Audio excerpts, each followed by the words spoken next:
How you been, man? It's been a while. Fine. Very busy. Yeah, I really have not been being much of a content creator as of late, just because I've been so busy. But Well, it with depends just on what work you shit. define as content, right? Right. I think we should just stop using the word content in general. Actually, I think it's a bad word. Are we gonna replace it with slop? How's the Well, slop life going? I feel like content already implies slop in a way, right? Okay, yeah, Content is a horrible term. I love it. Content. Oh, it's just like content. Let Just me like look could up be the edit. anything. It's just filling. It's just filling in your Twinkie. Yeah, Just it is. content. It's like hummus. Yeah. What is it? Content. Oh, content. No, other one.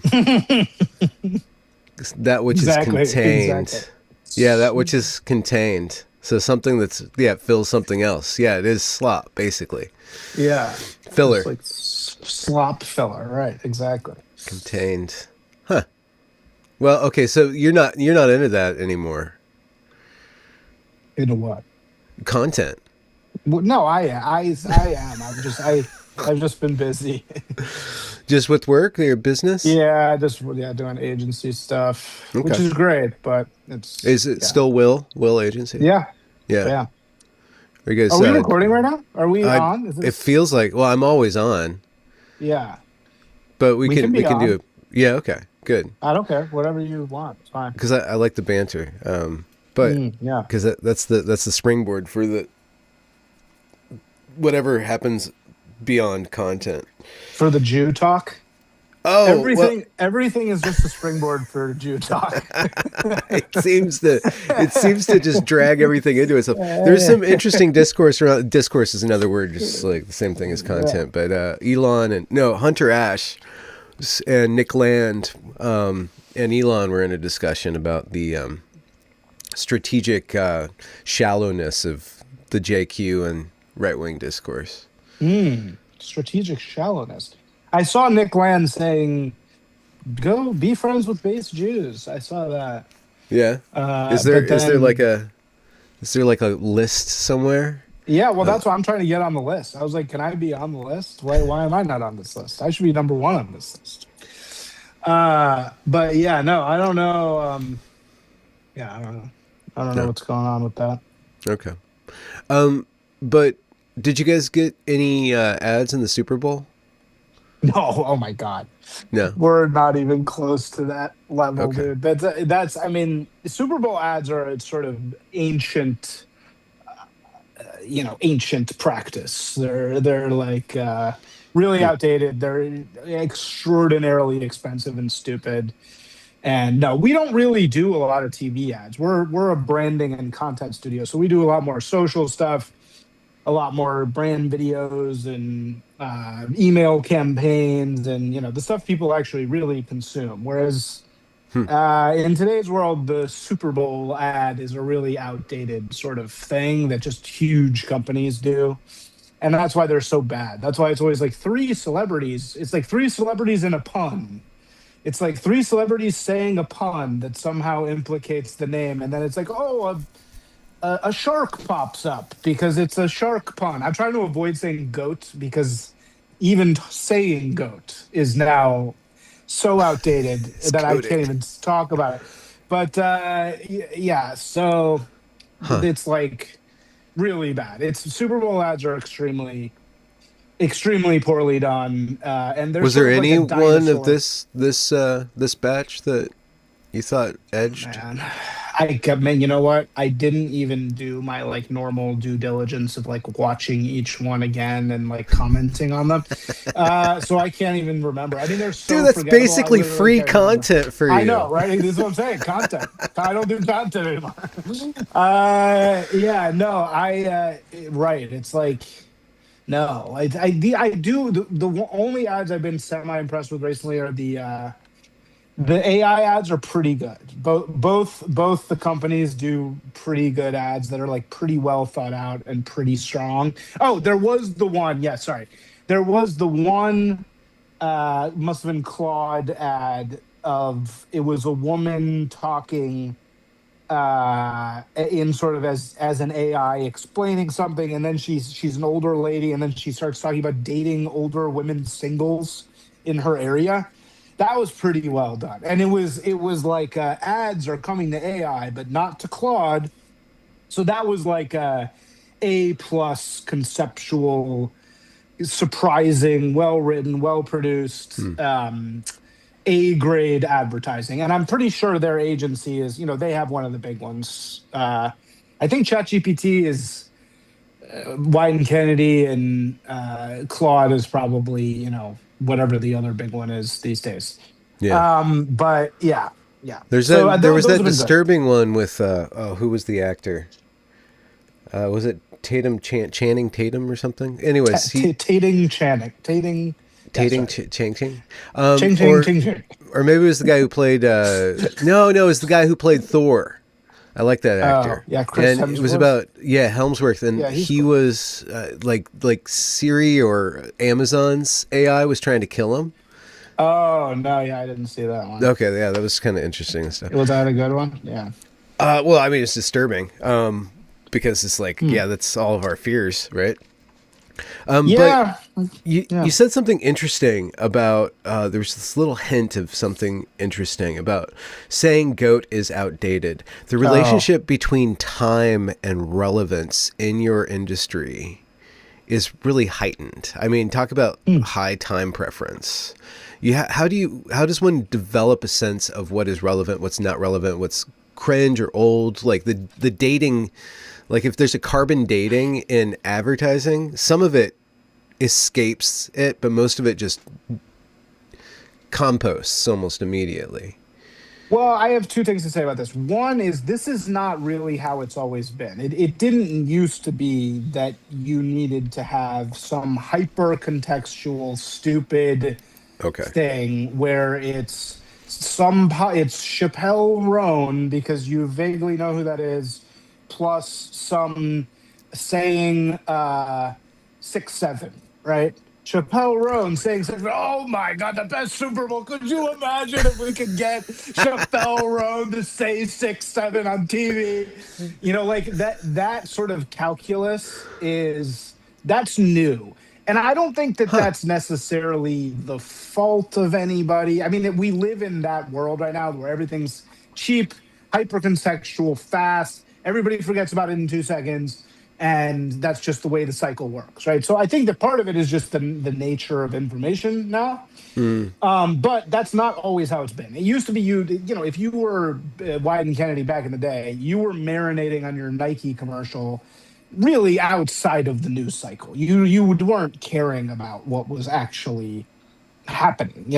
hmm. Whereas now that type of news peggy thing is really, really preferred. And I think that, that it sucks and it's cheap, but it's also like that's just kind of the way things are. We live in this deep fried reference laden context art world now, for better or worse. I mean, sometimes it's hilarious, sometimes it's great, but yeah, I think that's kind of why that's happening. Yeah.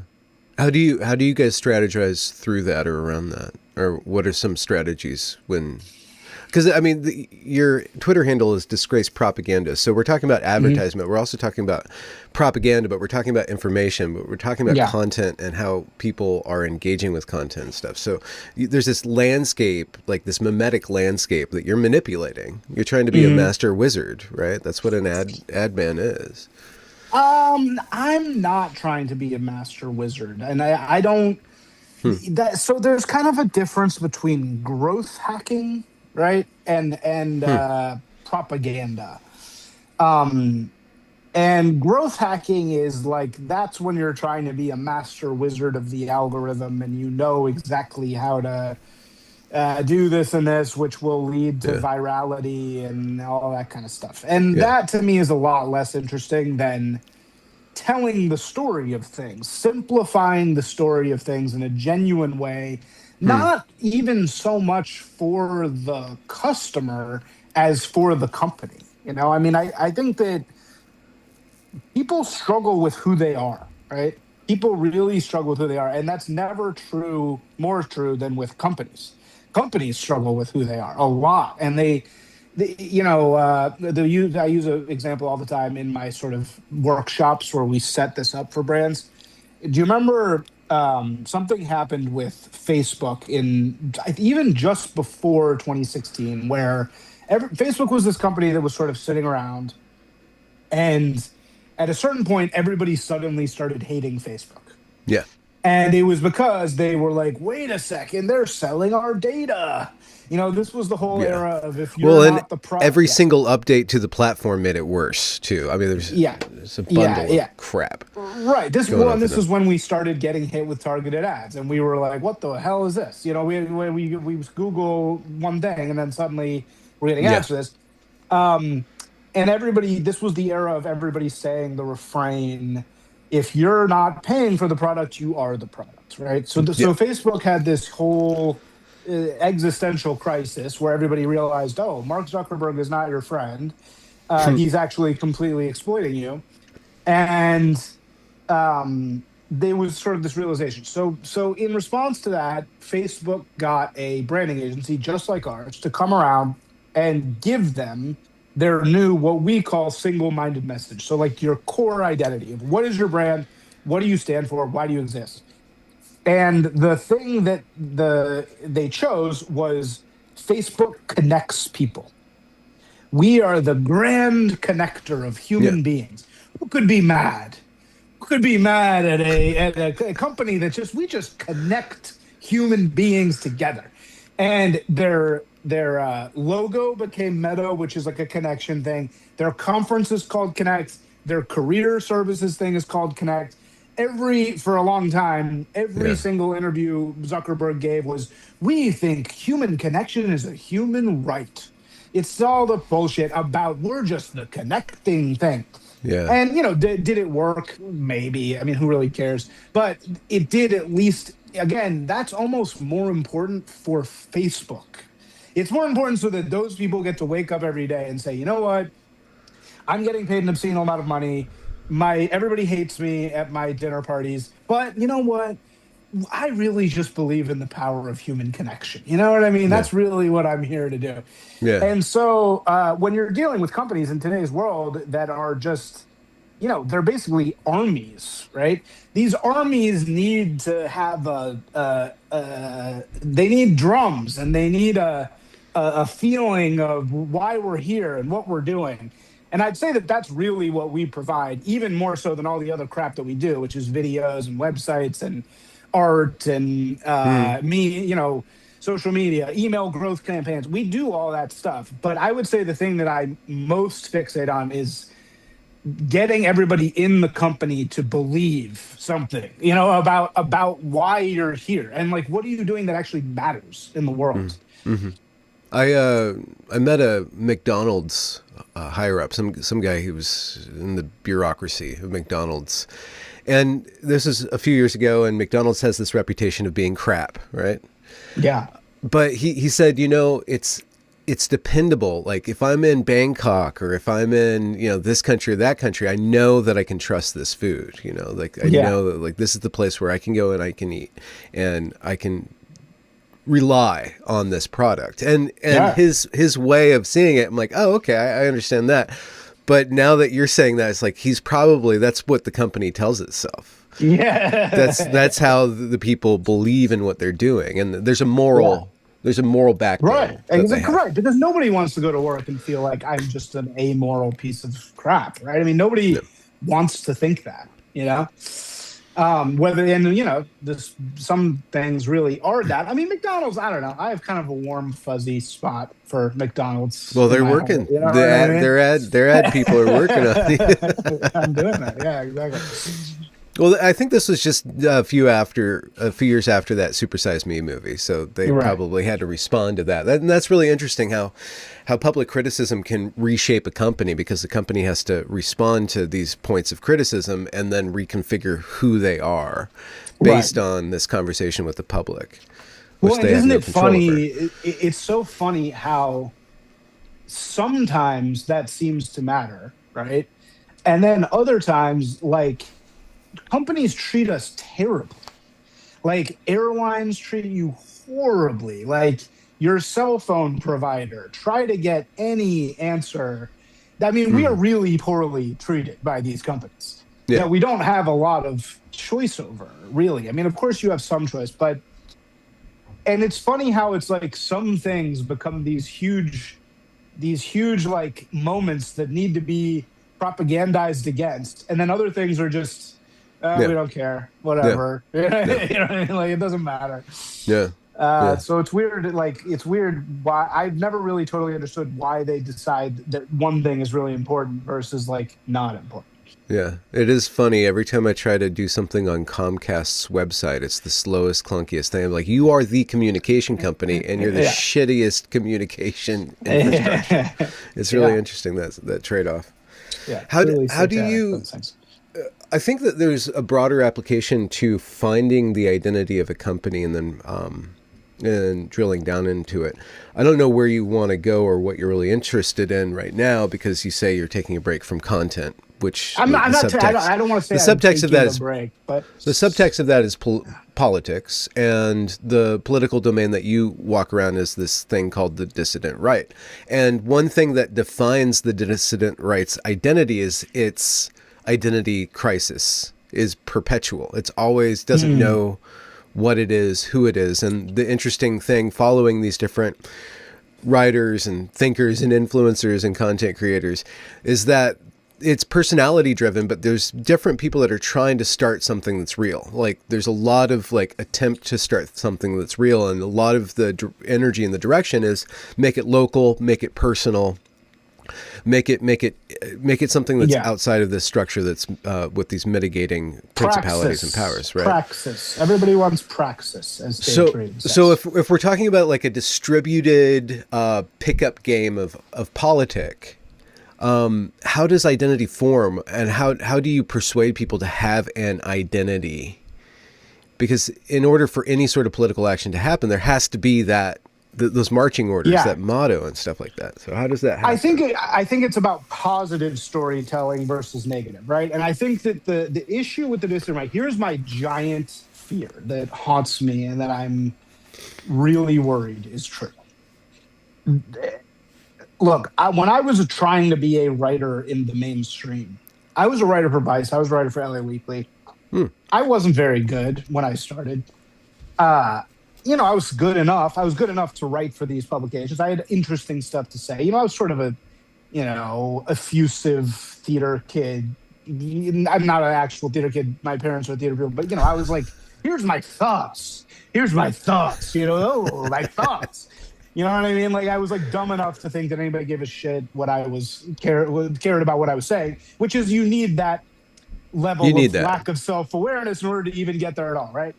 But I never got any real success. I never got a call from an agent. I had some articles in some publications, right? But it's not that I never wrote for the New York Times. I never had any of these superficial indicators that I was any really good, right?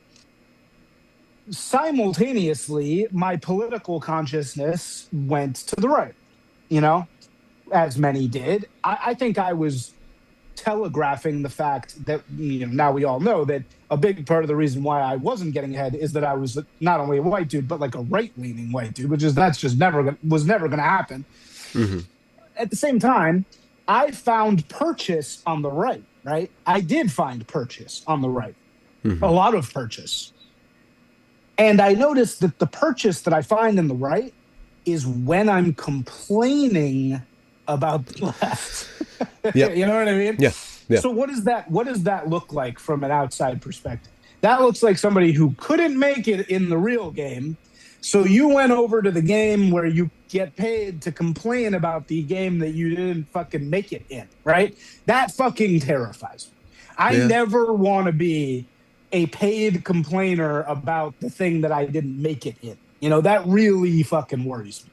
And I don't want to do that. I don't want to be involved in that. Why? Because it's pathetic. It's a pathetic existence. If you are a genuine rebel, right? If you are a genuine rebel against a system that has discriminated against you or is just a shitty system, that's fine. That's one thing. And that's one thing I'm down to do. That's probably what I was always meant to do, right? I was always meant to be a rebel against a more powerful system. That's cool. That's sexy. That's great. That's whatever.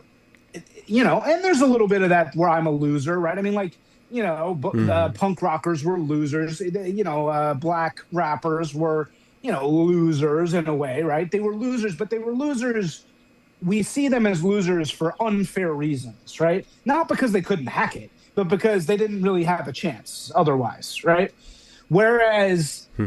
my fear is that the dissident right is just a bunch of people who couldn't hack it. They just couldn't figure out how to win the game over here. So instead, they kind of make their money complaining, and other people are like, I didn't make it either. So I'm going to give you money to complain to make me feel good about the fact that I didn't make it either. Like that fucking terrifies me Okay. because that just seems like a very pathetic existence to me. I think By the that way, no you're matter not. what, Yeah, that's gonna happen. I don't want you to see yourself in this at all. You're a genuine journalist. You are somebody who's Oh, curious about people. You're out there doing. This is. I don't want you to think that I'm like putting anything you do down at all because I'm not. I'm genuinely not. You're a curious person. You're chronicling. You're growing. That's a totally different thing. I mean, people who are like making their buck bloviating politically about the left. You know what I'm saying? yeah, Yeah. yeah. Um, Well, no matter what, that's going to be a facilitating factor. That's why I think it was really interesting that when Trump won his second term, that's when the so-called, well, the whole dissident sphere started to purity spiral and try to shake out Yeah. between the neocons, basically, generally, broadly, you can call them the neocons. They're neocons. They're the people who were the disaffected liberals, the left me's, the people who couldn't hack in the system and then started complaining about the wokeness in the system and got a lot of Yeah. traction. But then Right. once that woke stuff on the surface was put away, then the not left started to attack itself and Yes. to draw Yes. all these different lines and stuff. But Totally.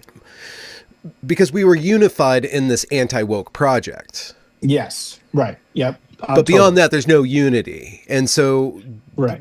there is identity. There's individual identity. There's a lot of individual identities. And maybe because I'm investigating this on a person-to-person interview by interview level, I see these as all these different Yeah. You're actors. seeing the different like little balkanized groups. Yeah. And so, but I'm trying to see, well, what's this group identity? And then there's these labels that come in, like I think neocon is the best, like the James Lindsay's, the Konstantin Kissins, the Winston Marshalls, I guess Jordan Peterson's too. They want to correct that old order. And then there's people who, for shallow reasons, selfish reasons, or deep reasons, want to reconfigure the system or destroy the system in order to get something else going. And then there's just people who want to watch the world burn. And there's that resentment. So that resentment's just going to be there no matter what. Yeah. But beyond that, like what is the positive story of a not left Right. world? And that's the problem. That is exactly the problem. Is that when they're not throwing stones at a hilariously and completely idiotic woke regime, which is so, by the way, which was such an easy target, really the easiest target of all time. You know what I mean? Like impossible to screw up. Making fun of guys in dresses, that's really hard to mess up. You know what I mean? Like it's just an inherent. It's inherently comedic. Yeah. Right. So like this is the problem. This is the exact problem. Is that you've identified it perfectly? Is that these groups don't know how to shut the f up and come together around a shared vision of what do we stand for here. Yeah. Oh, because as I said in that tweet that went viral recently, they are a decentralized network of complaint mechanisms. That's what they are. They're a decentralized network of hecklers' vetoes. Yes. So therefore, all they know how to do, it's like a hammer and a nail thing. It's like they're hammers, so everything's a nail. They don't know how to make a story about freedom, about equality, about the power of the human spirit, Ayn Randian glory. They don't know how to fucking do that because they're just reacting. They're reacting and Yeah. criticizing to look at the guy in the dress. So what could we? I think you're asking me, what could the story be? Yeah. Or how? Well, we could workshop the story, but what is the preconditions of creating that story in a distributed network? Oh, what is wait? What? Oh, what is the preconditions? What do you mean by what? Is Yeah. the Well, how do you preconditions? move people to to a place where they can start to facilitate the creation of a positive story? Right. What is the preconditions to get these people on the same page or relating to themselves productively without having a common enemy? Beyond a common enemy. Right. Well, there's always going to be a common enemy. I don't think there's Yeah. anything wrong with having a common enemy in general. That's sort of inevitable. I think the closest thing that we had in this whole time was "Make America Great Again." I mean, that was a Okay. genius branding moment and a genius brand in general. So "Make America Great Again," because we do have this notion in our hearts of America as the greatest country in the world, and I still Yeah. think we are. We're certainly the most powerful. But but again, of course, presumes that we're not anymore. It again sort of says we're Yeah. not doing so. We're not doing so hot. We're not Yeah. doing well, and we need to go back to a time where we felt like we were, when we felt like we were unassailably doing well. And so I think that was sort of the last time people could get on board. But again, man, MAGA, this is what any dissident right person who says they were like super pro MAGA is full of shit. They were too intellectual for that. MAGA is genuinely a Kulak grade, non-intellectual, real movement that happens from real ordinary people, right? Okay. Yeah. And all the intellectuals, after many years of kind of being like, I don't know, jumped in and were like, okay, I get it, right? So what the online right wants to do is now have some thing that they can lead, that they can come up with that can unify people. But I don't know. I don't know what the preconditions are. That's a good question. I don't know actually. Like, I've never thought about like what you would need to have. I don't know. I guess in your business, you work with companies. So people are paying you and being paid to work for a company. They're paying you to define their company, and everybody in the company is being paid to be there. Whereas in this open-ended, spaghetti factory of like content creators, like nobody's in charge. There's nobody who can convince anybody else what to do. There's people who can actually get shit done, which is what Trump did, and then respect follows. You need a minute?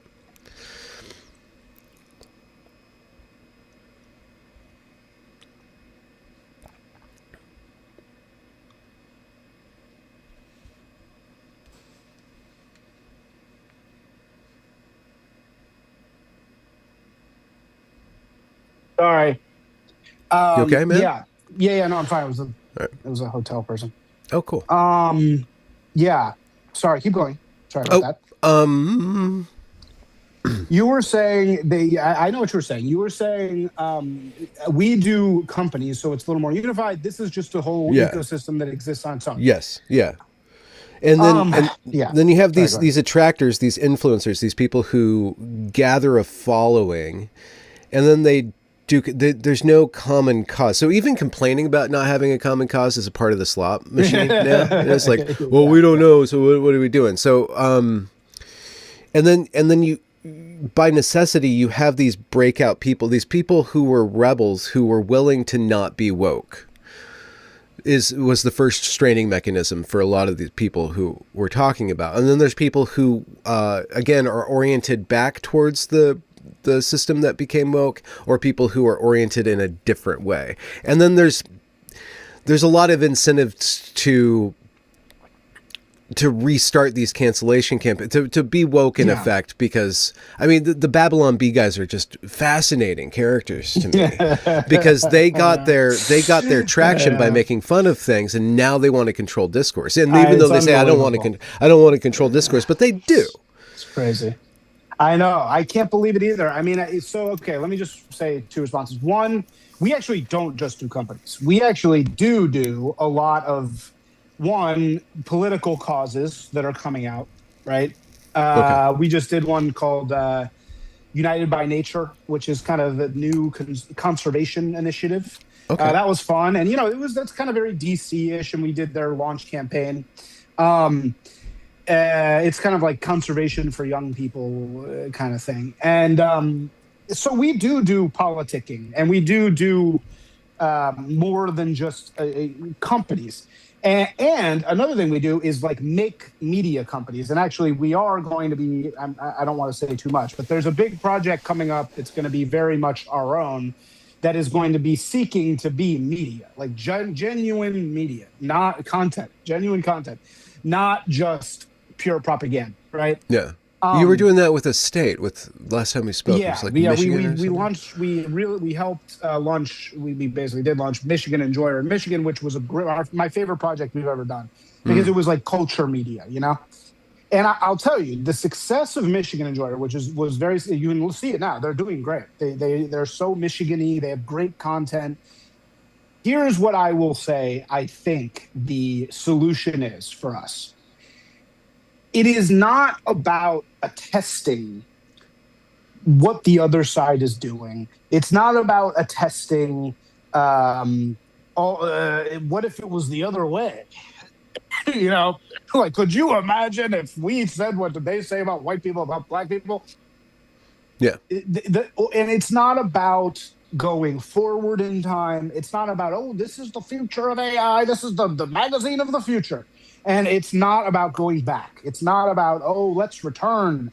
Let's return to a time when the black people were not in our community and we were blah, blah, blah, blah, blah. Like Mm. you can tell I'm getting sick of a certain type of right wing account, but um, Hmm. it's about attesting and beautifully articulating now. Who are we right now? What are we? What is Michigan? Right? That's what Michigan Enjoyer was. It was Yeah. what really is Michigan? What is it like to be a hunter there? What is it like to live in Traverse City? What is Detroit like these days? What's my favorite thing now is this guy, I have him on my podcast. His name is Jay Murray, and he's like a hockey dad. He's like 6'5". He was like a total random Twitter guy, like with 300 followers. When we found him, I was like, "Hey, you want to write about Michigan?" Yeah. And he was like, "Yeah, do I?" Yeah. And he has become like their star journalist. And he's like so naturally Michigan because he's this like big, lunky, like hockey dad type. And he goes and like does like little investigative reports on his video.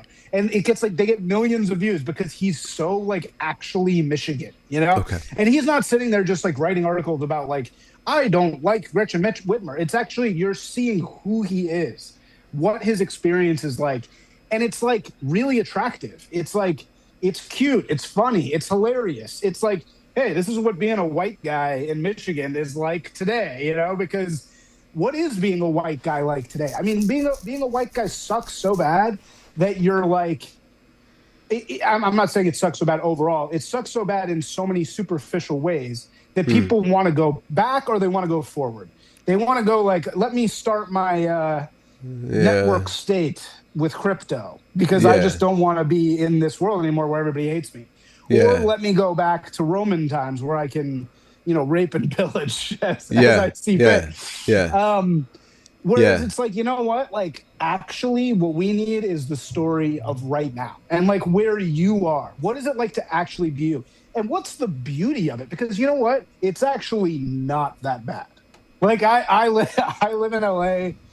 I'm in the belly of the beast. My life is actually pretty fucking sick in a lot of ways, right? It's ironic. It's weird. It's weird to go on a plane and have like the black stewardess like hate you and like refuse to like not only like genuinely fucking hate you. You know what I mean? It's funny to be in this world as a white guy. It's a funny existence. It's a weird because it's like in some ways it is better and in some ways it's way worse. And it's like you get treated in these odd ways. That we need a lifestyle publication that is about that. Okay. All right. And that's where I'm trying to head. Sorry, Okay. that was talking your ear No, off. I love this. No, I love it, and that's why I do this show so people can talk my ear off. Lifestyle. What do you mean by that? That's a genre. Could you? And I think you just defined it by talking about that guy. But like, what Yeah, would be? lifestyle. Because Rye Nationalist and Lomez, they started these publications that are kind of they have like this lifestyle thing. They're super edgy and mimetic and stuff like that. But you're thinking of something a little bit more less anonymous would be the first step, right? Yeah. And again, like, not about politicking, not about describing the political atmosphere and what Heidegger said about the this situation, and how do we intellectualize the problem. And what we really need is we need a patronage network, which will work in this way. And we need some new arts institutions that, Yeah. if we listen to Ernst Younger, we can do. It's like, no, we don't need intellectualism. I mean, look, I'm not saying we don't also need intellectualism. The right loves intellectualism. Fine, let those guys do their fucking intellectual thing. That's not lifestyle, though.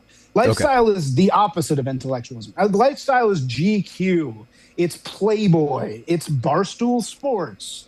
It's Vice in its day. None of Hmm. those things were about debate class. They were about a vibe. They were about a feeling of this Mm. is what it's like to be a guy who's into Barstool, whatever. Like, I remember reading those Barstool early articles. They were great. And they all were in the same language. It didn't matter which writer was writing it. It didn't matter really what it was saying. It all had this tongue-in-cheek bro parlance. She's a complete smoke shop. She's a complete smoker, built for sex, built for sex. Like, it's gross. I'm not saying it's like great, but I'm saying it was like Yeah. they talked in a way that really made it clear that this was a culture, this was a thing, a lifestyle. It was, and in reading it and being a part of it, you felt, oh, I'm part of this. I mean, I'm like so not even really one of those guys, and I loved it because it was just like you could really like feel it, and it was hilarious. Yeah. Yeah. Can I? How does one be intentionally genuine? Mm. Intentionally genuine. Can Intentionally you not? authentic? Does intent ruin authenticity? Does it not? I don't think they're mutually exclusive, are they? Okay. Yeah, I don't know. Conceptually, it's a good question. Well, because Intent and authenticity. because you would always describe yourself negatively as not a propagandist, even though I mean you're tongue in cheek a No, I would. I propagandist, am a right? propaganda. I fully am a propagandist. Okay. All Absolutely. right. No, I So, am. I definitely am. but and you manipulate people. No, that's not No. what the word propaganda means. Okay. Propaganda, you know this. Comes from the word propagate. So it actually was a Catholic Church word. Mm. So it was just getting the message out. It Okay. was just, here's the message of God. We're going to do it in this way. Blah, blah, blah. That's really what it means. It became associated with deception, Okay. really in the era of Walter Lippmann and Edward Bernays. And they made it this like magical way to manipulate the masses. And Yeah. then it continued to have that reputation, of course, through the Soviets, right? So it got this nefarious meaning of we need to move the sheep with these tactics. And that really does come from Lippmann. That's a Walter Lippmann. He's sort of the originator of that whole thing. Was he related to Freud? There's one guy like at the head of That's the ad Bernays. stuff. Okay, That's Bernays, right? Bernays. Bernays Yeah. was Okay. Freud's cousin. Right. Both those guys are given way too much credit, though. Huh. Well, I know we're going to talk about Jews in a second, so I can say it's it's a very it's a very goy brained. People think that it's like Bernays behind the scenes, like pulling the string. It's like Bernays was basically the equivalent of like a Malcolm Gladwell. He was just like, yeah, I kind of dabbled. Not That's not exactly correct. It would be like somebody who kind of dabbled in an industry and then wrote a really famous book about the industry. Okay. I'm Yeah. trying to think of what that would be, but like he was sort of a pop psychology. Like, these books are not. It's not that he was He did it a little bit. He did have he. I will say, you know what? He's the father of Bernays. Is the 17 doctors say he Oh, founded that tactic. argument by Yeah, authority. Yeah. yeah, which is really bad and shady and like not good. So Yeah. I will say he's certainly not totally innocent. But for the most part, it's not. He wasn't this like complete wizard. Lippmann was way shadier than Bernays because Lippmann was basically saying he was elite theory. He was saying the sheep will never get it. So we need to basically get the sheep to just do what we say because we need to have a group of elite men who can figure out how to get the sheep to Mm. follow along because the Hmm. sheep cannot be trusted to make decisions themselves. Okay. Right? That was sort of his thing. Which is true to a certain extent. What's your opinion on that? I'm a populist. I'm a populist in my soul. You know, as I What does said, that mean? MAGA. A populist. MAGA is definitely a populist slogan. A Were you populist is early? like a. Were you Oh MAGA yeah, before it was very, cool? very yes, very early. Really? I was definitely. I was How did you know? 2015. There was a Um, sense that you had about this. You're like, this is the I had a thing. friend. It's really funny. I had a black friend who later became super woke. So it's really funny that this happened. And he was always very, very like on to new styles. Like he was like really smart and really Hmm. like very cool, like a very cool guy, Yeah. but Okay. not in like a lame like way that people are probably thinking. Like he was actually really, really cool, like legitimately cool. And he always sort of understood where things were headed. And I Hmm. remember really early on. I mean, I'm talking about escalator speech, the very beginning, like the when the hat first came out, he had one and he wore it around LA. And I was like, damn, that's like weird. Like I've never even seen anything like that. And that kind of got me into, and I was like, oh, okay, I see what's happening here. Like I understood that there was a genuine like populist uprising occurring, and I could see it. And Trump was just so fucking hilarious that it was like, oh hell, how can I not vote for? I mean, this is just Yeah. so entertaining. Yeah. Uh, People. so Yeah. Yeah. That humor that he has. If that's what triggers the libs, if I may use yeah, a term, more than anything, because they don't get the totally, humor. yeah, And yeah. he No, he cuts through. He reminds them. Yeah. undermines. It reminds him in what? Could you articulate? You're about to No, articulate no, that. sorry. No, no. No, What why? you were Why? saying. Why does it trigger them so much? I mean, I have It. family members who just get so mad at him, and I'm like, "This," but he's hilarious. It's because they were all told that that is bad behavior. You know, So they they were got Lippmann. told. They were. I don't know if they got Lippmann. I think they were just told that men do not behave that way. You know, men do not say these things. A gentleman does not would never dare make these crass comments about women's appearances. What is this? You know, and it's true. Like, Respectability. dude, and you know what? I'll tell you. The more successful I get, the more I recognize the power and the importance of remaining chill and cool and respectful and calm and nice and professional. I completely get it. I get successful people optimize for those traits. There was a great interview recently with somebody who was preparing for a role in one of those finance movies. I think it was Margin Call or something. And he said that he hung out with a bunch of these master of the universe private equity guys. And the thing that they all shared in common was total calmness.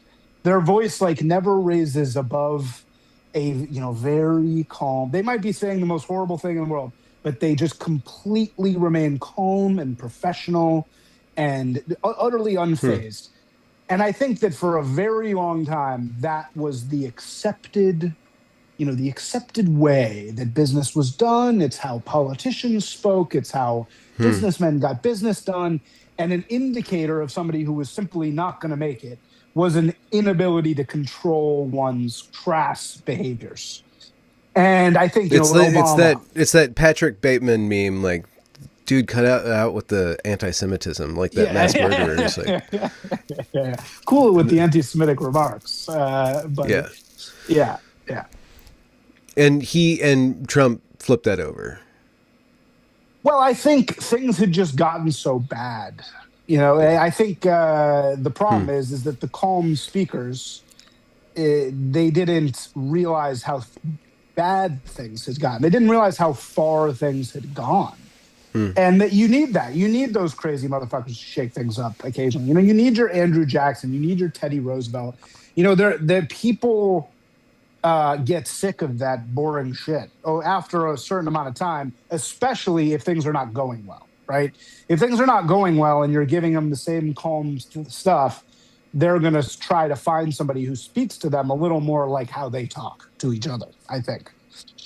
And I think that that's what Trump really was, more or Hmm. less. Hmm. You said as you get more successful, are you mingling with people who are more chill, or are you becoming more like that?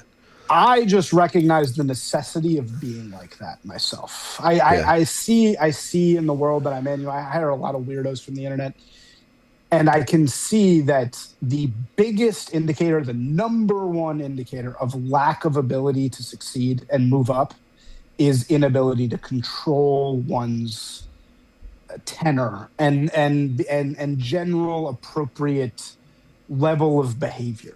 I really do get it Hmm. now. I think I never got that before, really, because I was always a whatever, man, like stop controlling me. Like, but now I Hmm. do get it. I get that it's like if somebody can't be trusted to keep it the fuck together, they really can't get very far in any company because you're just never going to get out of the initial phase because you can't be trusted because it's like, okay, well, Hmm. we're entrusting you with this very important thing. We don't even know if you can not yell at us because you were pissed off today. You know what I mean? Like I get Yeah. the perspective of HR more than I ever have before. Huh. I do understand it. I think it went way too far. And you need to allow people to be a little crazy and you got to allow people to, particularly in creative environments, say whatever they want. So I'm not saying I'm a complete HR person now, but I get it more. Yeah. Is your company big enough to have HR? I guess HR is Oh, just a thing. I mean, it's just an aspect of any business. we will Humanity never is your have HR. resource. We will No. never ever have HR. Oh no, that's like a commitment that I've made. We will never, Huh. never, ever, ever, ever have HR. I'm against HR on a fundamental level. I think it's horrible, and the whole reason for the existence of Will is so HR doesn't exist. So no, we will never have HR. We're not big enough now to have it. We're not far though. If we got a little bit bigger, we could feasibly like have an HR person. Is this? Are you the? You're the head of this company, or Yeah. is it like okay? So what's it been like to grow something? Is this your first main like Oh yeah. business? Yeah. My everything. How is it? My What's it like going from one stage to the next stage in terms of growth, development, and in a power? core sense, it's exciting and awesome. It's in a core sense, it's really great and it feels really good. And I'm sure you can relate to this. Those doing what you're doing is what you're supposed to be doing, right? And you can feel that when you start doing what you're supposed to be doing, you can feel it. Yeah. You can feel, you can like in your day to day being, you just feel differently. So it sort of started with that, but then there's the nagging fear of okay, what is this? Is this going to work? Is this legitimate? Is this just a complete clown thing that I'm doing? Hmm. And then, but once it starts rolling, you start getting wins and you start getting money and you start blah blah blah, and it feels really really good. So overall, it feels fantastic. I think everybody should do it, etc. That said, um, you know, what do I? How much my time or how much time do I spend doing creative now? Very little. I spend most of my time doing business business stuff, which is like not that good for the soul, and not Hmm. that, it's kind of, you're always like, ugh, you're always kind of like, there's not a lot of By like, business stuff, you mean getting accounts and managing yeah, accounts. The more Roger right. Sterling than Don Draper, and Yes, yeah, much more Roger Sterling than Don Draper. Yeah, yeah, exactly. yeah, And there's an endless paperwork, and we got to make sure our contract is this, and we got to here's the finance thing, and here's the it's and also controlling people. That's you're controlling people is what a business person has to do, and making sure they're not, Hmm. doing ridiculous behaviors and stuff, which I don't like doing that at all. I actually hate that part of it. Hmm. But What that's why what people get HR. yeah, what resource do you draw upon to manage humanity to make a Well, so I labored used to poem? be, my whole thing used to be being like really over the top insane, like on purpose, I used to be like I'm gonna be like, uh really over the top. You know what I mean? Like because that was kind of the point. Like it was like, come here, you get to be crazy, everybody gets to be crazy. If you fuck up, I'm gonna call you a stupid gay retard. If you can call me a evil Jew parasite boss. Like we can, we everybody gets to talk to each other exactly how they Yeah. want. And I think that is the reason for our success, is being able to contain that freedom. Yeah. But I will But say I don't flip out. I try. I can't flip out anymore. In the ways I used to flip out at people, I used to kind of be this like, I wanted to bring it back to like the era of Hollywood where the agent would throw the phone at your head if you fucked up. I kind of wanted to yeah. bring that back, but I've definitely calmed down a lot in the past year, because I've just learned Hmm.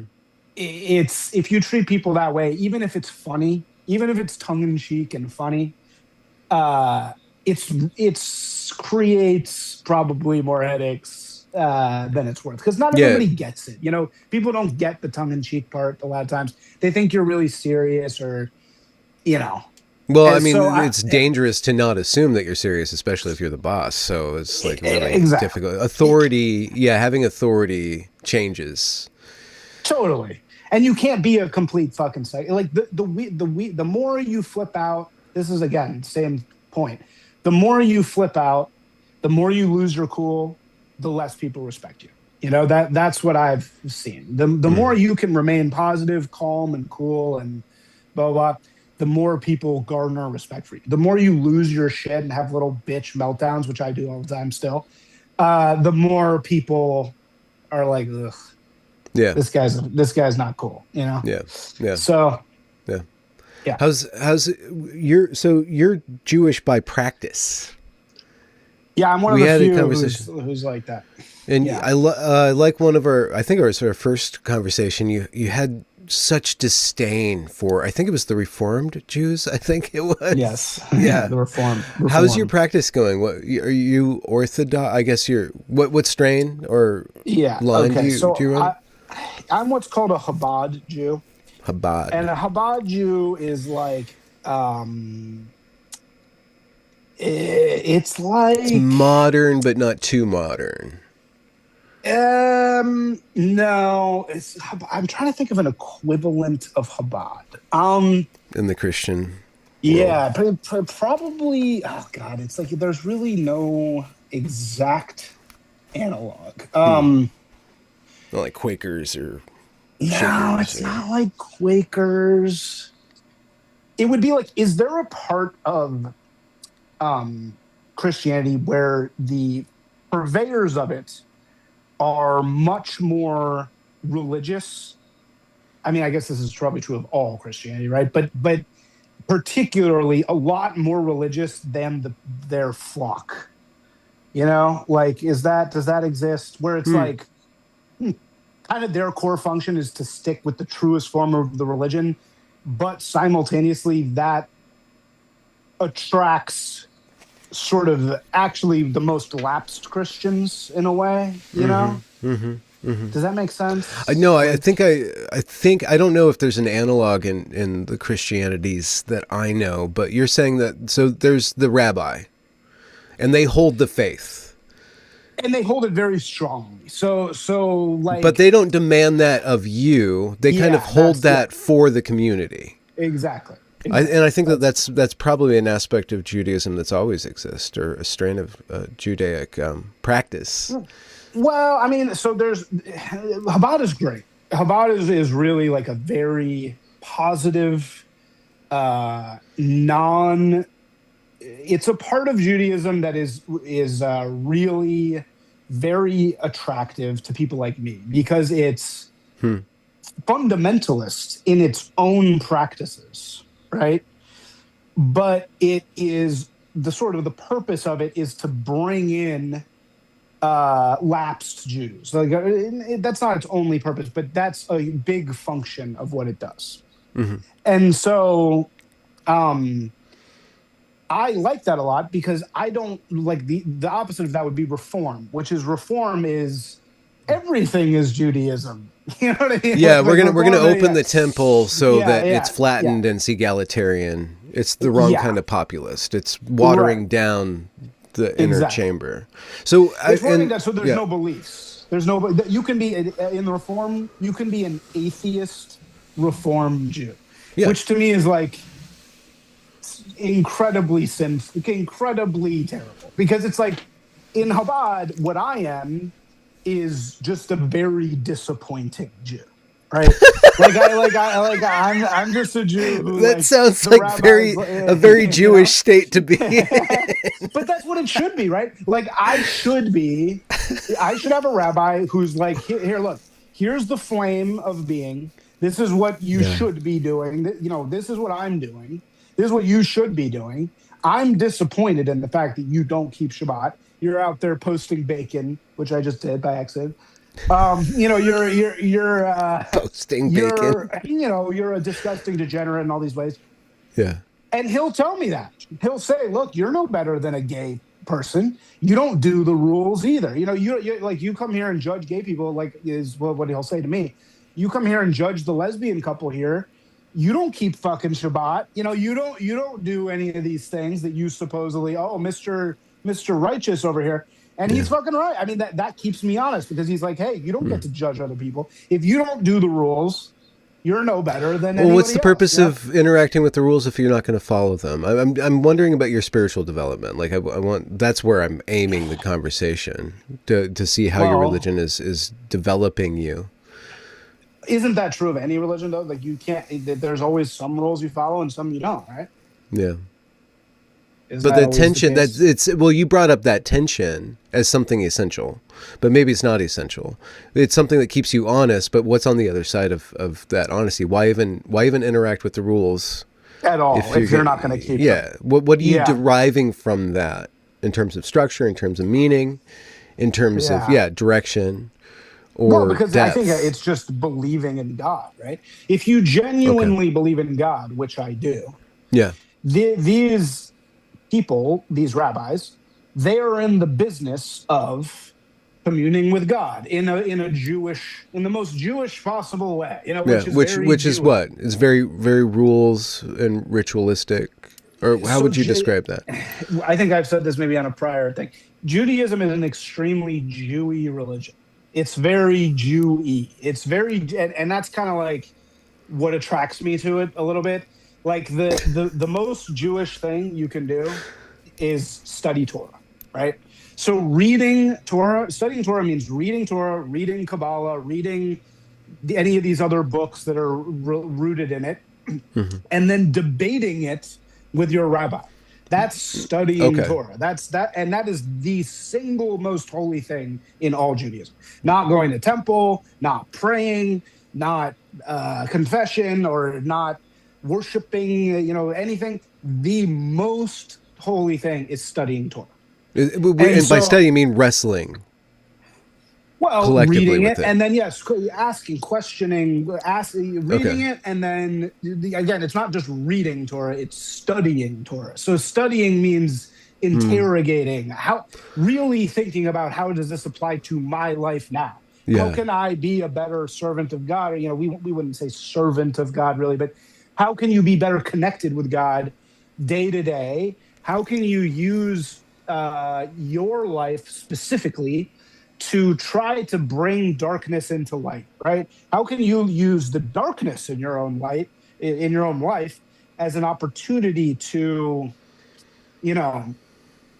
turn something that's dark for people into something that's lighter for people? How do you take that? That's what the mandate, as far as I understand it, from Hasidic Judaism is. It's, look, you need to... Tekem Olam is something I've heard kind of bandying What is that? about. Yeah, what is Tekem Olam again? What is that? No, this is this light of the world thing. Is that what that is? Yeah, I don't know. I think but it sounds a little woke. That's what I was Yeah, getting at. improve the world. Right. Yeah, Yeah, this to is improve. something that's like misunderstood by people probably. Yeah, But yeah. yeah, But I don't know. again, it goes back to the question: how do you be intentionally? I guess like you're not a servant of God, but you are participating in a work of bettering the world. You use the metaphor of turning darkness to light and bringing lightness to darkness. So, but you're supposed to be in doing that intentionally. Yeah, definitely. You're supposed to be doing it intentionally, and you're supposed to be doing it really on your own behalf.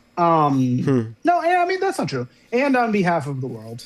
I mean, there's also 613 mitzvahs. You're supposed to be doing those 613 mitzvahs. What are these? These are all the things you have to do. Yes, these are all the things you're supposed to do. You're supposed to And do Gentiles, we many only have to things. do 7 of them or Yeah, something. you have very few. Yeah. Only as much as you can handle. We figure you can do about seven.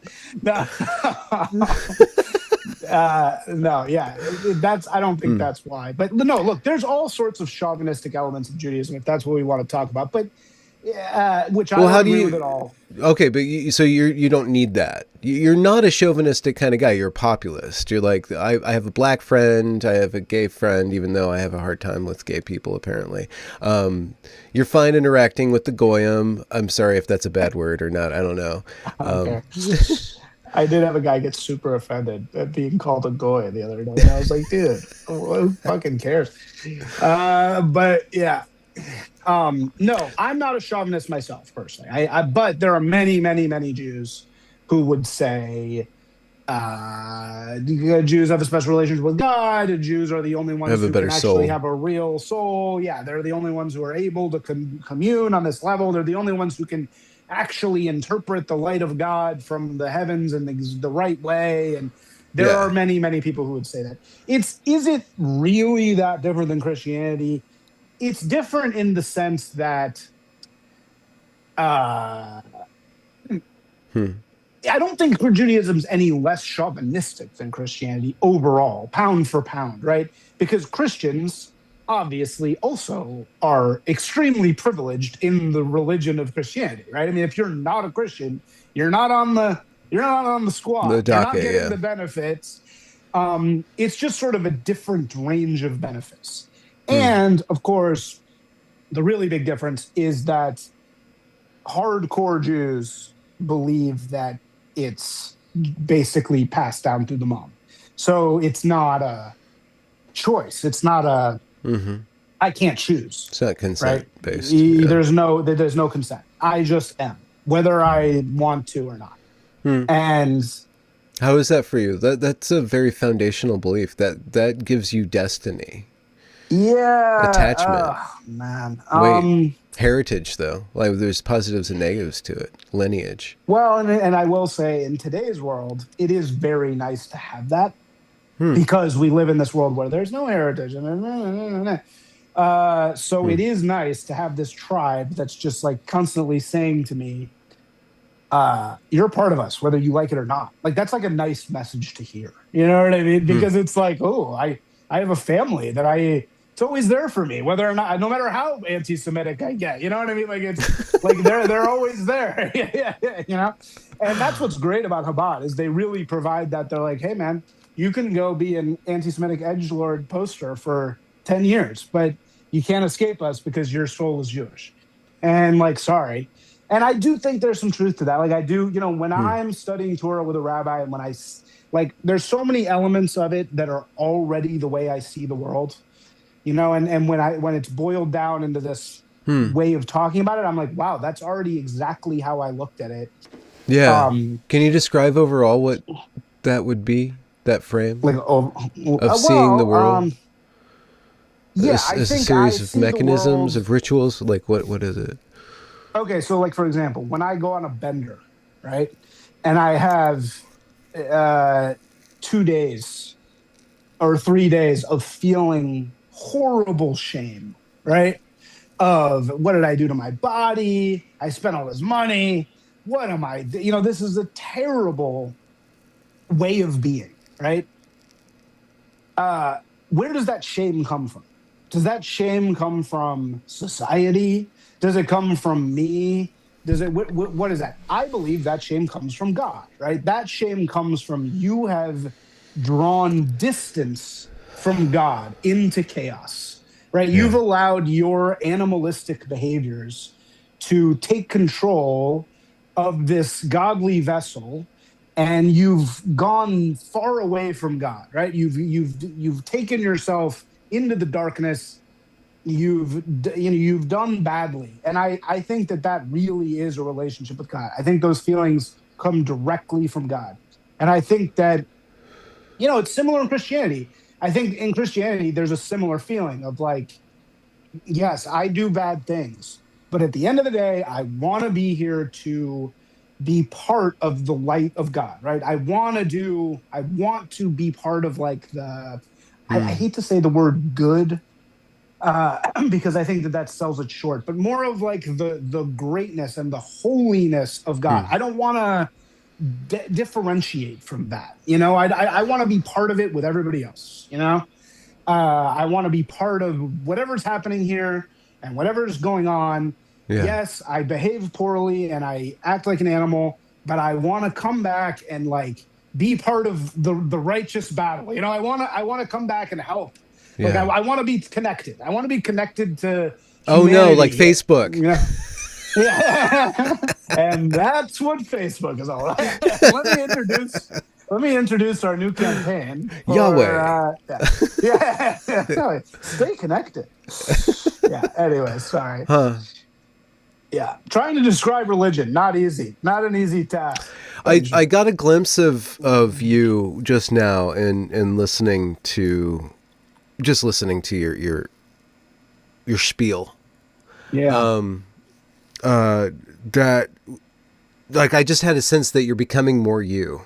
Because we've had this is our Ooh, third conversation, I believe, maybe fourth. Maybe you had me on your channel. I can't remember, but like I feel like you're becoming more of who you are.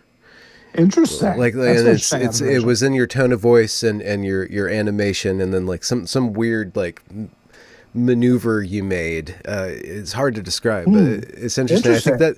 that the I think that that shows me that you're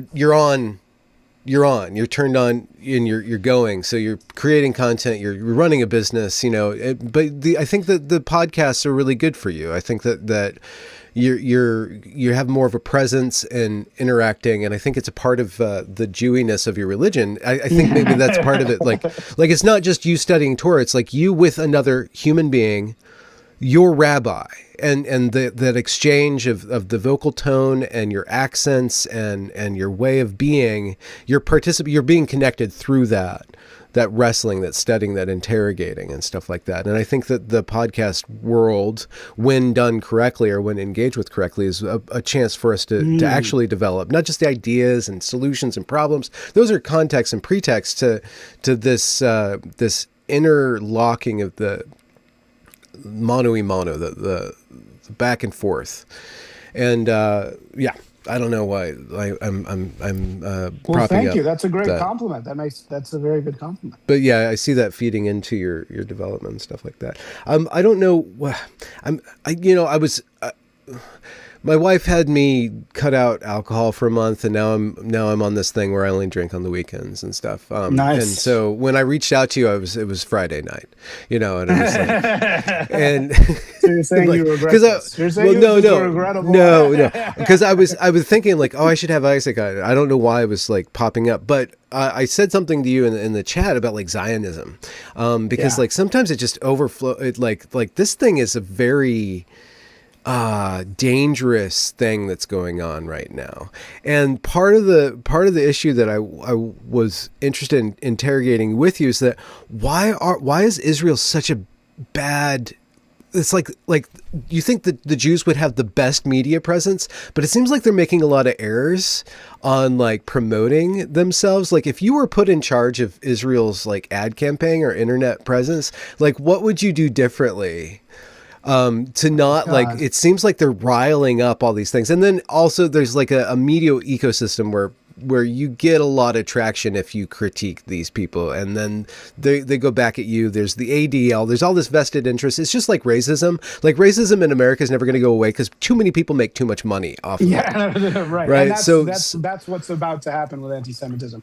Because now people just want to talk about it. They want to have the discussion. They're ready to talk about it because they haven't been allowed to talk about it for 80 years, right? It's been off the table. And so now it's like just everybody wants to talk about this topic. Okay, so as far as it goes with the PR, I could not agree more, and I am surrounded by Jews every single day who could not agree more about these disgusting, pathetic tactics, the blue square, the destroying anybody who it was Stop Jewish Hate, Israel. Right? Was that the hashtag? And you could read that either way, you know.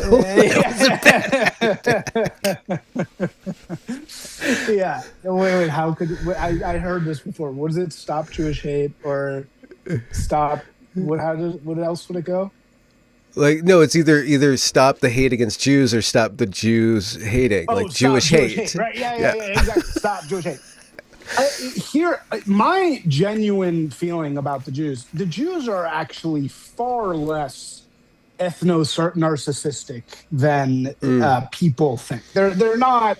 We're not sitting around having, like, let's get the goyim to the animals. And you'll be able to find a few Jews here and there who will say such things, and then of course. And the religion, I won't lie.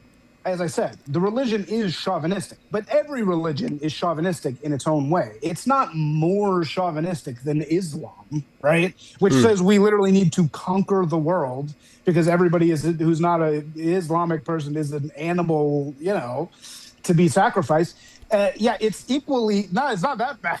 I think Christianity also has its chauvinistic elements as well. If you don't accept Jesus, you're going to hell, basically. I mean, you're not on the thing. The Jewish chauvinistic elements do tend to be pretty infuriatingly elitist. In the sense where it's like, this is our thing. We're not trying to get you into our thing, but if you're in the club, you're in the club. If you're out, you're out. But it's like Jewish misbehavior, which absolutely exists, absolutely needs to be criticized, just like any group, by the way, should be made fun of ruthlessly, in my opinion. Every group should. It is not exclusive to Gentiles at all. Just like how black and black crime is far worse than black on white crime, Jew on Jew, Jewishness hate is far worse. The people I've been fucked over by far in my life are all Jewish. Yeah. I never got any special dispensation.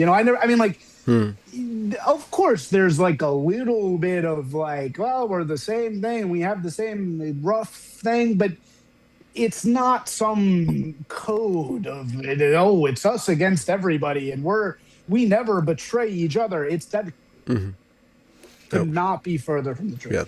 And people are like, oh, but it's the Jews are turning everybody into trannies. Trans, rainbow, all that stuff. That was far bigger in Reform Judaism long before Christianity.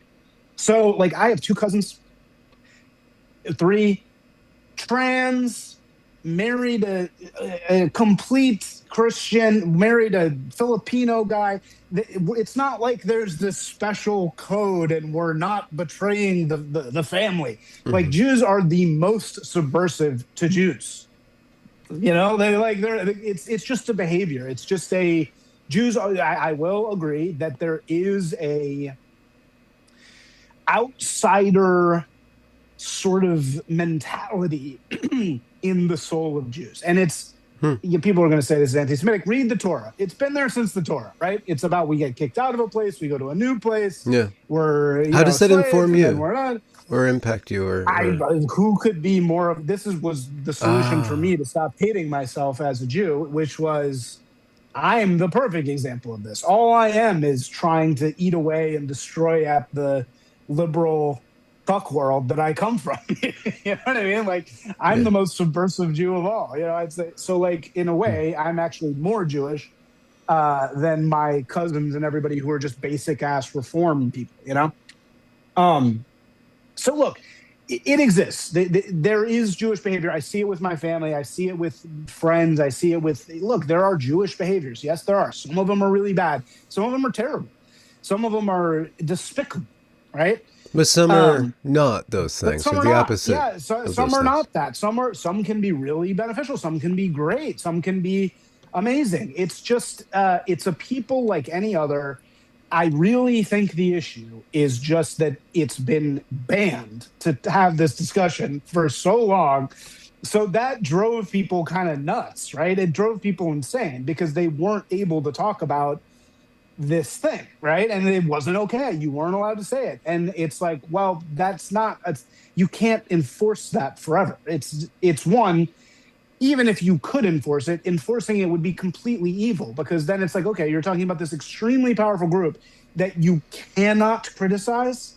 That's like the least American thing Hmm. imaginable. Hmm. Oh, here's the special group. By the way, they own every building in New York City, but you can't say anything bad about it. They're your landlord, but you better not say anything bad about your landlord. Like, no, that is deeply un-American. Like, you got to be able to talk shit about whoever you want. That's the number one thing of being American. Yeah. So I think that's a little bit of the issue. And I think that, Jewish people are not as smart as people think. They're really not that Well, there's verbal aware. intelligence. Oh, Yeah, that like aware. What do you mean? they're not anywhere near as aware as people think. They're not just not thinking about it. They don't think it out. They don't think in their head, I am a foreign entity in this community, and my feelings about reducing the power of the incumbent, which would maybe be the waspy white person, perhaps are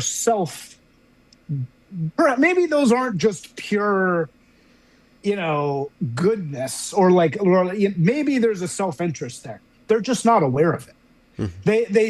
They very few have the self-awareness to understand you are actually fighting a battle here against these people in a way, right?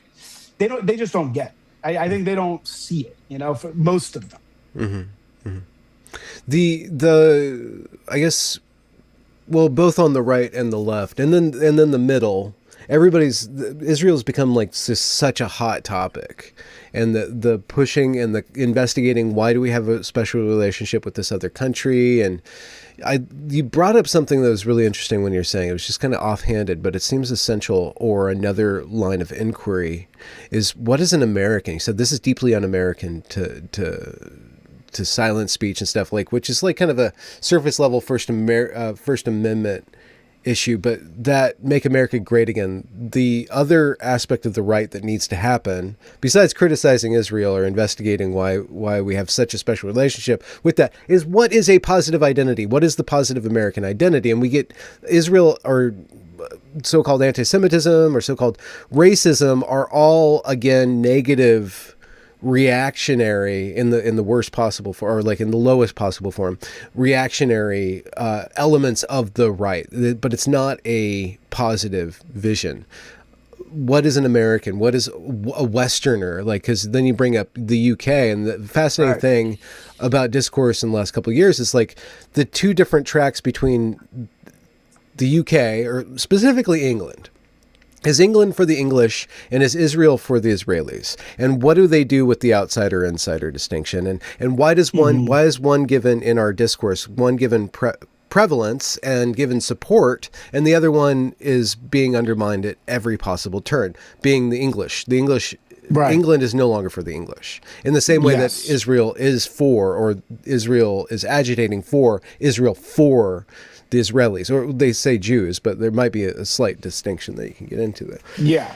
But those two different twin paths of identity, national identity, America has a completely different relationship to it, but we're facilitating both.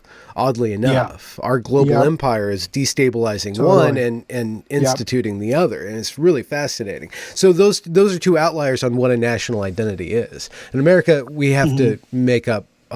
We have to deal with the multiculturalism that's in our DNA, Yeah.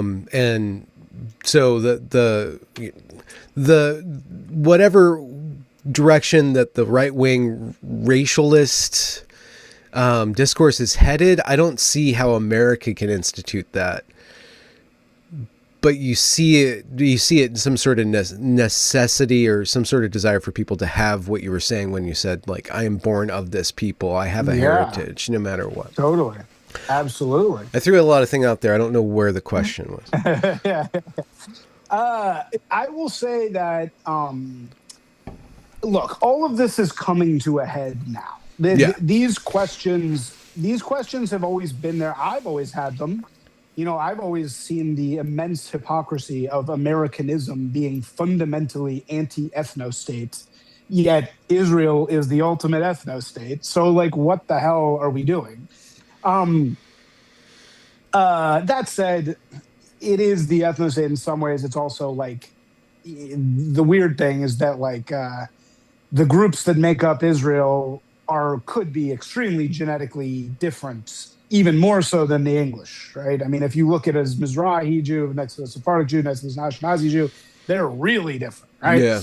Yeah. So yes, there is a massive hypocrisy in the Americanist viewpoint being no borders, neoliberalism, everybody, let's have no borders to Propositional nation. everything. Yeah, everything is propositional. Everything is, this sort of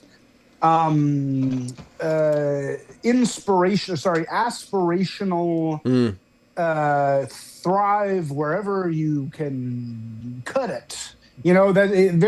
That's what America it really is about. And yeah, supporting a ethno-religious state could not be less that, right? And I think that that's a very, very glaring, obvious issue that, these people like Ben Shapiro, it would be so much nicer if he just fucking admitted it. I think the way that they're doing it now is saying, okay, let's take the money America gives Israel. Let's stop giving that money to Israel, right? That's what like the sort of more intelligent Jews are saying now, because it's like, oh, it doesn't really need it. Israel's fine on its own. I don't actually think that's true, but that's what they say. And so that will be the answer, which is like, well, America just needs to sort of decouple from Israel so Israel can go and be purely Jewish, right? Yeah. So I think that's kind of the state of that question. But ultimately, I think the values of America are staunchly anti what Israel is now. I mean, maybe in prior times before it made more sense because it was escaping and we're making sure democracy, Middle East, helping the little guy, no eradicating this group. But now at this point, that's just not a viable excuse anymore. Right? What's the sentiment among the Chabad of the? Yeah, well, Chabad's very interesting because they're all about God. They're all about religion. They What about the really Holy dislike. Land? So they dislike the intermingling between the political state of Israel and the holy mission of Israel. They hate that. And they hate that the basically the leftist experiment of political Israel, which was leftist from the beginning, kind of used their thing. It kind of was like, oh, hey, the Jews are here. And they're like, wait a second. Yeah, we're here doing worshiping stuff. We're not here to like make a state, So they're a little like, they don't want to get involved in that. They're like, we don't want to get involved in the state of Israel. That's not our thing. We focus on God. We focus on doing the Torah. And there's varying degrees of belief about, in order for the Messiah to come back, we got to all be there. We have to be doing this, yada, yada. That's an endless debate. I don't even know it well enough to like understand You're not interested in the messianic aspects. I will say the one thing, this is very sacrilegious, but the the one thing of any religion that I disagree with is messianic. I'm sort of anti messiah stuff. I mean, to be really perfectly honest, I mean Jesus like pretty much was the. Anyway, it was very like if you read the book, it's like it's pretty obvious that they were talking. If there was a prediction to be made at all, it's pretty obvious that they were talking about whatever Jesus became. Yeah, maybe it was all metaphor. This is the world we lived in. What do we do now? 2,000 years after the Messiah. What do you do now? We're still here. Look, this is so far above my pay grade. I don't want to say anything that offends anybody. I don't really hold these beliefs super strong. I don't really know. But I will say, like, no, I don't think that, like, oh, we need to hold the state of Israel in order for the Messiah to come back. Like, I completely reject that. Yeah. I think it's about living, and I think my rabbi would agree. I think really that your mission as a Jew should be to live a righteous life in communion with the light of God, trying to bring more of that light into the world for everybody. Is what I would say. I derived a sense of bright purpose from you, especially when we're talking about the lifestyle aspect of whatever it is to be not left or to be right wing. I've been listening to the younger guys, and they're kind of in a tight spot now, and it kind of you can see why Fuentes is getting traction, but I don't know to what extent his traction is just because he's a brilliant speaker and talented in that way, and I don't know where the political energy is going, but there's an agitation for a reconfiguration of the ethnic quality of the white American of European extraction, and they're doing iconoclastic smashing of different post-war consensus truisms or myths, and one of them is that the Jews are basically the sacred victim of our era, and so they have a special carve out, and they're already way past the whole black people are oppressed, so you need to live your life in service to them kind of thing. But there's another step beyond the like the breaking off of the chains. There's a need for a certain type of chauvinism or pride in who they are, what they are, and I think that the aspect that you're bringing out, that you're focusing on, that lifestyle thing, so like just be who you are and face who you are right now. Don't look back and don't look forward. I mean, of course, like think in terms of time, but like really understand who you are right now and see it for the good and the bad, and get a fuller picture of that, and that by going through the process of connecting to the now, you actually become more alive, and then more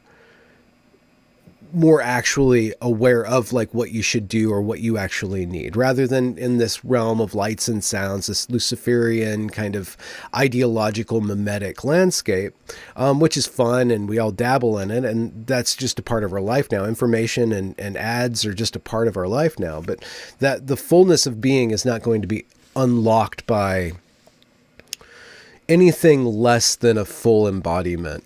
And your ethnicity and your religious identity, all these tiers of identity, are going to participate in it. I don't know where I'm trying to open up or trying to describe how what you're bringing to the conversation kind of helps me understand what is needed. But is that term lifestyle, which is funny. But what is your perspective? What were you saying about Fuentes? So like, where do you land on what Fuentes is doing? Well, he's a comedian, and this is the interesting thing about our discourse, is that the most, it seems like the most relevant influence means like coming from above. It used to mean a star or something like that. It's all kind of related to a celestial, like shining light on something, or being like infused or influencing. it seems to be the case the last 10 years or so that comedians are the ones who are shaping the conversation in a lot of ways. And, you know, like you have the Rogans and you have the David Smiths and the Konstantin Kissins and a lot of these people who have a lot of traction in this world. They're just basically really talented at communicating. That's what they're doing. And I don't know if Fuentes, I think he's able to articulate things, and he's able to transform a lot of the angst by bringing it to the surface and presenting it.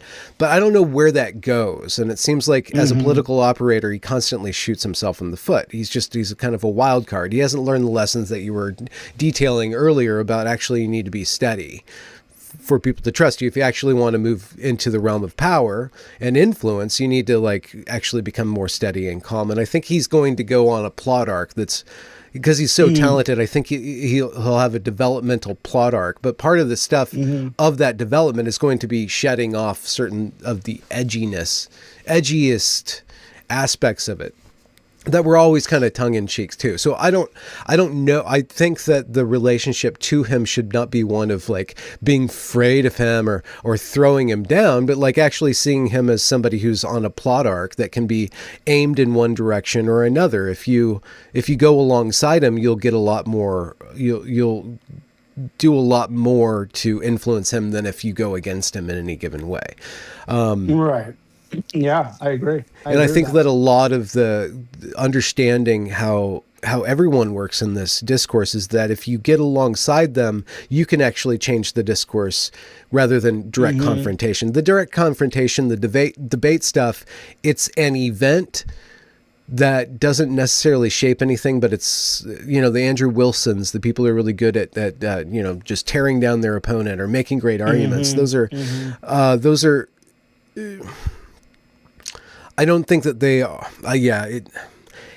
That's one style of shaping discourse. It's a necessary style, but there's also the other style of like just understanding people and then like asking them questions in such a way where they start to interrogate not just the world but themselves and the relationship between them. Totally. No, I agree. I like Fuentes. I think that I don't think he's actually as hateful as people give him. You know what? Okay, so is he bringing darkness into the light or light into the dark? In ways, he's bringing darkness into the light in the sense that he's a voice for men who really feel screwed. Right? He is talking in a language publicly and describing things publicly and giving a voice to certainly a type of young man who is facing this world, right? And facing the day-to-day frustrations of female-dominated workplaces, racist hiring, Jew landlords, you know? Yeah, you can't criticize. And black slums, black being beaten by blacks in real life. And, you know, Fuentes, it's like, dude, go back and listen to a fucking Eminem album from 2000, whatever. 19, he's raping everyone. He is killing gay people. He could not be more sexually assaulting, everybody else. Literally, everybody is a queer who needs to be killed, or, you know, a woman who needs to be beaten and then raped and then killed. Like, okay, are we saying Eminem is Eminem a hateful person who needs to be put in jail? Like, no, right?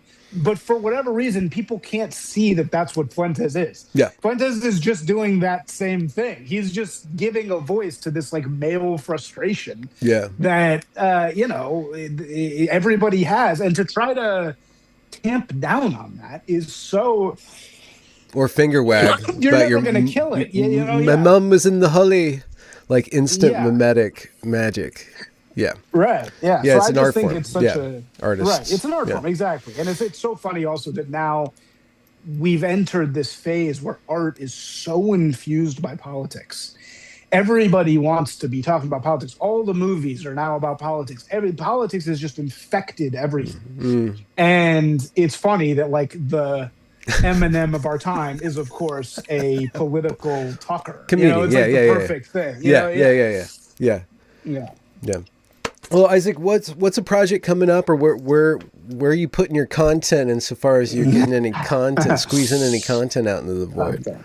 Well, we have a bunch of great work that's coming out that if you follow the Will the Agency Twitter account, you'll see that there. I still do my podcast, try to do it about once a week. Really not ton of effort going into there. I just sort of keep it going Mm-hmm. as much as I can. Yeah. Not doing any writing, but I will say I can't say anything quite about it yet, but a massive thing is coming down the pipe in terms of this lifestyle conversation we were just having. So everybody keep an eye out in the near future. That's word on the street. Cool. Do you have any extracurricular things that you want to share about the big city you're in? Something awesome that you found or that you love about the city? It's a beautiful day. Yeah, I get to see Gorgeous, birds out behind you. day. There's a nice water tower reflecting in your TV. Yeah, it feels like it's like Great 60 shot. degrees out there. Yeah. And if there's snow mounds, so like half the cars, it's like bright sun, but half the cars are like buried in snow. So it's kind okay. of cool. I didn't know that they had such stormy weather. What do you like I'll most leave you about with it? one. Yeah. Well, I'll leave you with one thought. So I was just in London also, and I'm here in New York. There's a weird thing going on with like the North and like northern cities where everything seems really stuck in time. They seem really like there's not a lot of energy on the streets. Everybody gives you this kind of weird quizzical look. In London, it's more of this depressed look. Like London people have it down to a perfect science. They give you this just look like, ugh, here we go. Whereas New York people still have that kind of like narcissistic gleam in their eyes, but they kind of give you this look like now. It used to be like, oh, you're in Soho, everybody's parading down to everybody's kind of drunk. They're all parading everywhere. Everybody's, hey, life in the big city. Now everybody kind of gives you this side-eyed glance, like, what are we supposed to be doing here again? Are we supposed to be doing something? And like everything is kind of closed, and these northern places are really having a bad moment. They feel really stuck. Chicago is oh my God, Chicago is like destroyed. Like nothing even works in Chicago. Whereas then you go to Miami, and Miami feels like it's like got a heartbeat. It's got like a pulse. Austin is exciting. Even LA is like doing pretty well. So here's my latest thesis: is there's this like north-south divide kind of happening in vibes. Huh? Yeah. What you didn't mention Canada. Canada, who knows what's going on in Canada? I don't know what's happening. Interesting. Isaac, awesome to talk to you. Thanks a lot for coming on. I'll link to your work down there in the description, and God bless you. Thanks for bringing a little bit of light into this dark cove of mine. Dark world. All right. Thank you so much, man. I'll see you soon. Cheers. Peace.